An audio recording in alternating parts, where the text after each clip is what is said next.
Sindh assembly के अरकान की तनख्वाहों में इजाफा हो गया। ऐवान में वजीर दाखिला ज़िया उल हसन लंजार की जानिब से पेश किया गया बिल मुतफ़िक़ा तौर पर मंजूर।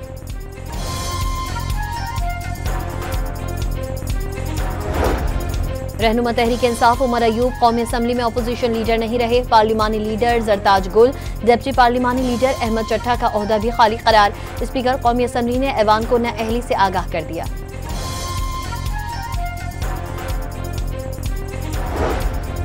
बनू में खारिज के खिलाफ पाक फौज और पुलिस का ऑपरेशन मुकम्मल। मुतादिद मुश्तबा अफराद ज़ेर हिरासत। 2 सहूलतकारों के घर मस्मार। इलाका मकीन फोर्सेस के ऑपरेशन पर खुश।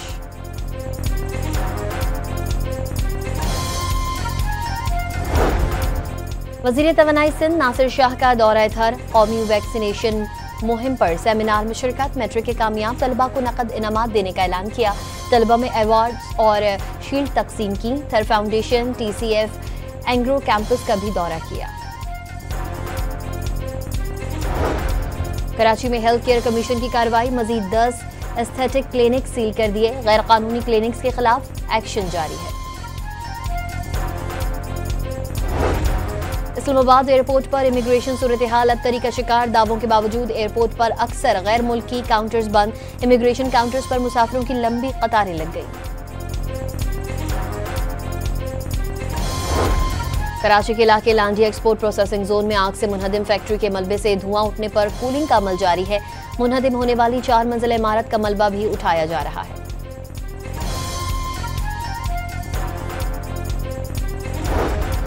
कराची के इलाके साइट एरिया में तेज रफ्तार ट्रक और वाटर टैंकर के दरमियान तसादुम। हादसे में मोटरसाइकिल सवार जद में आ गए। 2 अफराद जख्मी हो गए।